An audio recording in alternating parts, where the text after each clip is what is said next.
Ustadz sudah menunggu, Ustadz kami sudah menunggu keturunan hampir 5 tahun. Sepanjang hari suami saya selalu bertanya apakah saya sudah hamil apa belum. Bahkan mengatakan akan nikah lagi supaya bisa punya anak. Apa yang harus saya lakukan? Tolong nasihatnya untuk suami saya mumpung hadir.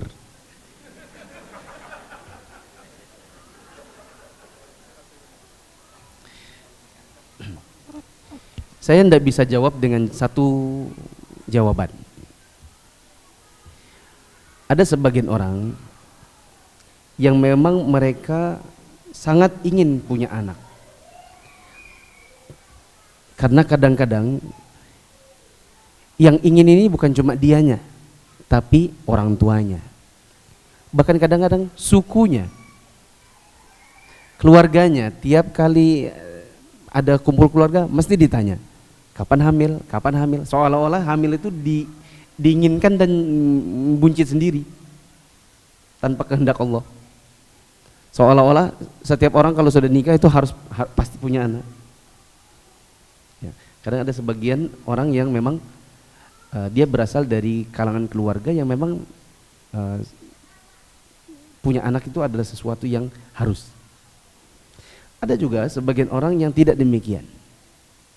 Dia sudah mulai memahami bahwa anak itu adalah anugerah dari Allah, tapi dia di satu sisi yang lain juga tanggung jawab. Di mana apabila mereka sudah diberikan oleh Allah karunia berupa anak, lalu kemudian dia lalaikan, justru orang tuanya nanti akan dimintai pertanggungjawaban di hari kiamat. Nah, gini jemaah. Ibu-ibu mohon maaf, bisa tenang. Bila sang suami ini sampai setiap hari bertanya apa sudah hamil, apa sudah hamil, maka saya katakan, maaf mas, gak ada orang nanya kapan hamil itu tiap hari. Istri Anda itu juga ada haidnya. Jadi juga jangan ditanya di yang bukan waktunya. Anggap saja ibarat Anda nagih utang, sementara Anda punya perjanjian bayarnya itu tiap tanggal 1, maka jangan dulu tanya sebelum tanggal 1. Karena meskipun Anda yang punya uang, tapi jadi nggak enak di hati. Karena Anda menagih di luar dari waktu kesepakatannya. Anda bisa bertanya kepada istri Anda itu, misalnya setelah haid kan Anda berhubungannya nanti di masa subur 4 harian katanya. Lalu kemudian misalnya setelah 1 bulan Anda baru bertanya. Jangan tiap hari, karena itu juga akan nyesek nanti di dada istri. Ketika istri sudah mulai merasa sedih, down mentalnya, itu nanti juga akan berimbas kepada kehidupan Anda sepanjang hari. Mungkin Anda akan berkata, kok makanannya enggak enak ya? Mungkin dia bikinnya sambil sedih, air matanya jatuh ke dalam sayur, membuat sayur itu jadi kecut dengan air matanya. Anda nggak pernah tahu. Ini salah juga kalau tiap hari nanya. Bila memang begitu ya, kalau memang setiap hari.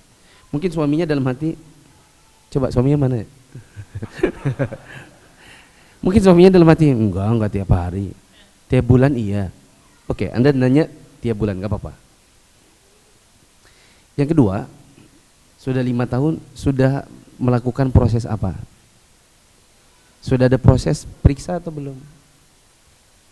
Misalnya datang ke dokter objin. Nanti kadang-kadang yang diperiksa itu bukan cuma istri, kadang-kadang suami juga harus diperiksa. Karena kadang-kadang masalah itu bukan pada istri tapi pada suami. Saya punya teman, dia menikah mungkin sekarang ini mungkin 17 tahun. Dan kata dokter hanya apa ya? Hanya apa Ustaz? Hanya kalau wali itu dapat apa? Kalau Nabi punya mukjizat, kalau wali itu dapat apa? Karomah. Mungkin kalau Anda wali dan punya karomah, mungkin Anda mungkin bisa. Soalnya istrinya tidak punya rahim. Memang tidak akan pernah bisa hamil karena memang setelah dilihat tidak ada rahimnya. Dan mereka hidup. Karena mungkin dari awal sudah orientasinya kita hidup bukan cuma soal anak. Kita hidup ini dalam rangka menikah untuk menyempurnakan agama, menjaga diri dari hal-hal yang haram. Bukan cuma sekedar punya anak. Kalau dapat, alhamdulillah. Bila Allah takdirkan yang lainnya, sudah ada.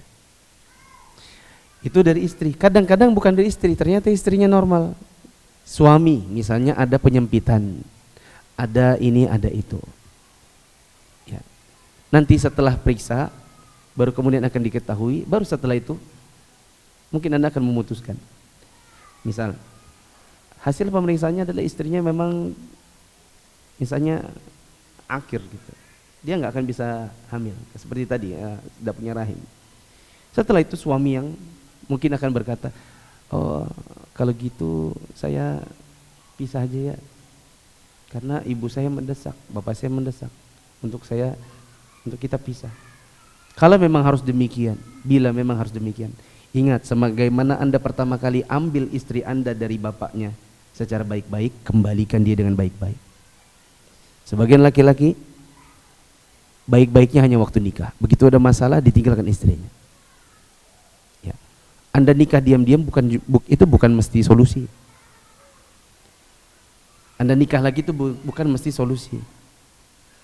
Bisa jadi solusi ada yang lain. Dan itu perlu rembukan sama istri. Ya, jangan ambil keputusan sendiri. Kemudian ada sebagian orang yang bertanya kepada Syekh bin Baz, Syekh, saya 16 tahun menikah, belum punya anak. Apa yang harus saya lakukan? Kata Syekh bin Baz, istighfar. Sebagian orang datang kepada Hasan al-Basri, salah seorang tabi'in. Dia bertanya, bagaimana saya sudah menikah sekian tahun belum punya anak. Kata Hasan al-Basri, istighfar. Memperbanyak istighfar, ini salah satu dari cara untuk mendapatkan anak. Apa kata Allah Subhanahu wa ta'ala?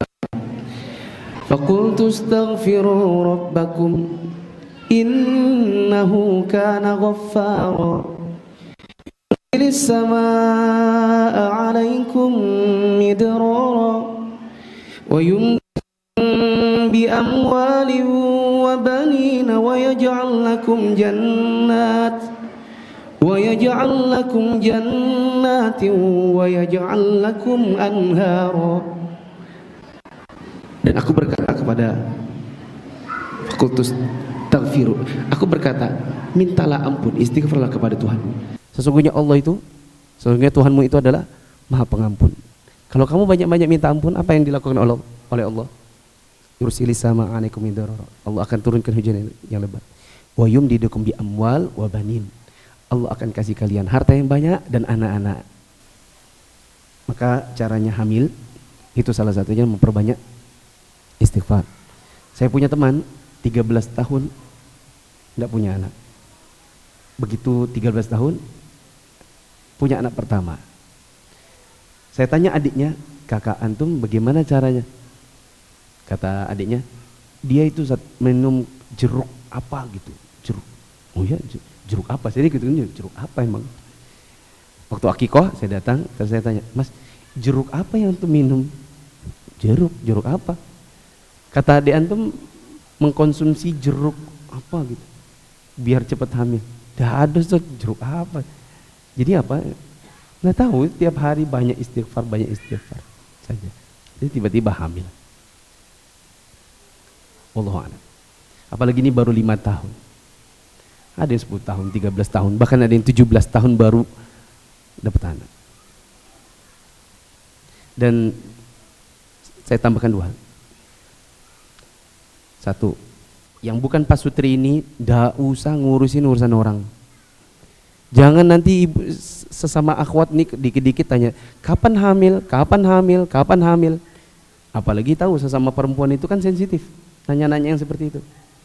Bahkan saya pernah dapati ada seorang perempuan, qadarullah ustazah lagi, nanya kepada seorang akhwat yang sudah kira-kira 5 tahun belum punya anak, kasihannya anti ini mandul jangan-jangan. Akal itu kok nggak dipakai gitu loh. Ngomong begitu sama perempuan. Jangan-jangan anti itu mandul. Itu kan menyakiti. Ya, apa gunanya gitu tuh belajar kalau kata-kata itu nggak bisa ditahan gitu. Yang kedua, punya anak itu bukanlah segalanya. Mungkin Anda akan eksplor ada banyak hikmah di balik Anda belum punya anak mungkin di tahun itu.